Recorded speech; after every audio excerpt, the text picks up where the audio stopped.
The easiest stat generation method in Dungeons & Dragons is called Standard Array. In Standard Array, you are given 6 numbers that you can assign to the 6 stats as you see fit. These numbers are 15, 14, 13, 12, 10, and 8.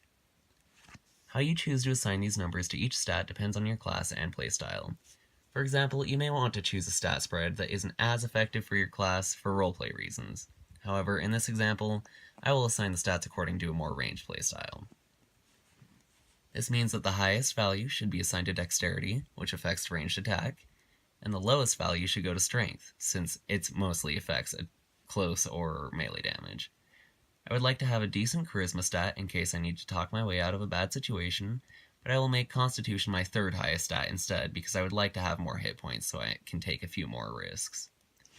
I assigned the 12 to Intelligence because I would like my character to be decently familiar with the surrounding world, and Wisdom is the last stat, and I put the 10 in it because it doesn't matter very much for non-magical ranged classes, like Rangers and Rogues.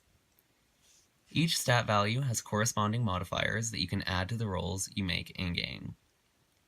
8 and 9 mean you'll have a -1 modifier for that stat. 10 and 11 are neutral and grant no bonuses. 12 and 13 give you a +1 bonus, and 14 and 15 result in a +2 bonus. These bonuses continue to increase in value with higher stats, but since 15 is the highest stat in this example, we don't have to worry about that quite yet.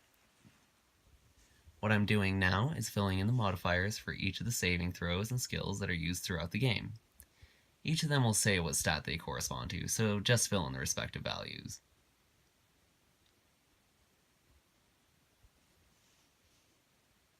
In this particular example, I did not use Erase a particular class for my character. You will need to do this with your character because they grant stat increases and bonuses to various saving throws and skills. We will touch on this in a bit.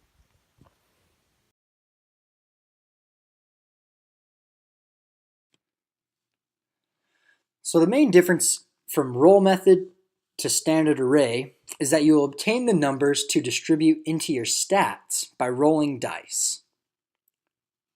To do this, and as you can see me doing in this video, you will take 4 6-sided dice. You will separate the top 3 numerically valued dice and add those numbers together to create one whole number that ranges between 3 and 18. You will write that number into your margin on the left-hand side of your paper. Once you've completed that step 6 times, you will have 6 numbers ranging between 3 and 18 for you to distribute into your stats.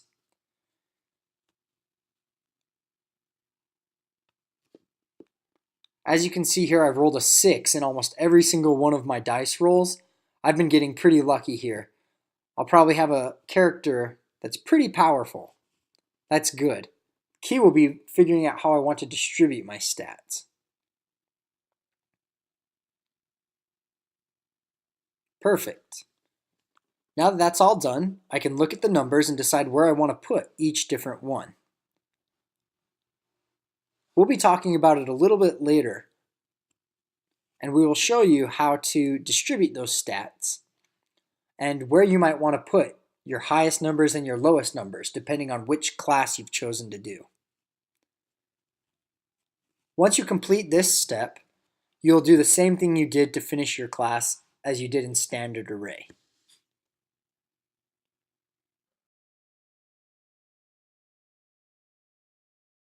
For the point-buy method of rolling character stats, it works easier if you are using a Dungeons & Dragons website like dndbeyond.com, which is shown here.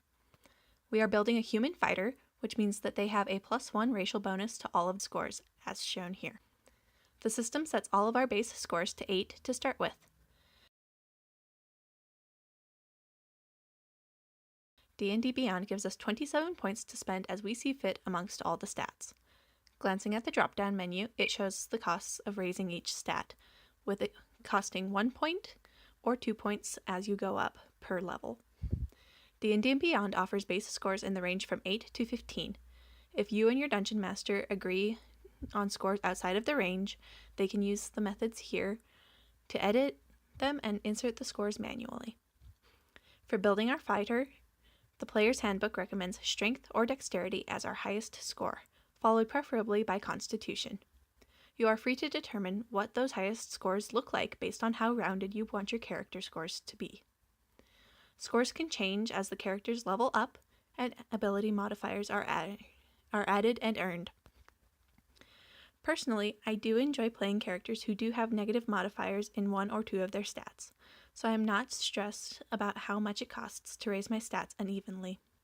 Exceptionally high stats that seem unusual to your character's class can be explained through your backstory, or they can create a jumping off point for your character's arc through the campaign.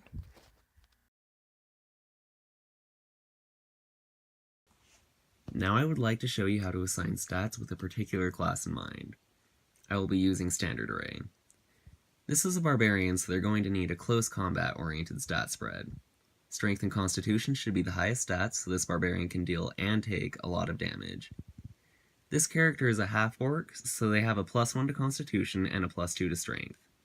I put the 14 in Strength, so it becomes a 16 with the racial bonus from being a half-orc, and the same goes for Constitution, so both stats will grant a +3 modifier to their respective rolls. I put the third highest stat value in Dexterity, so the barbarian will be better at dodging attacks, and I made Charisma the lowest stat because this particular character is meant for battle prowess, not conversation.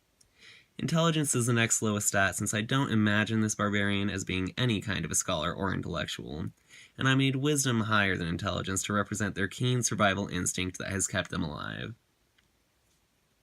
Make sure you do more research and work with your Dungeon Master to fill out the rest of your character sheet in a way that reflects the character you would like to play.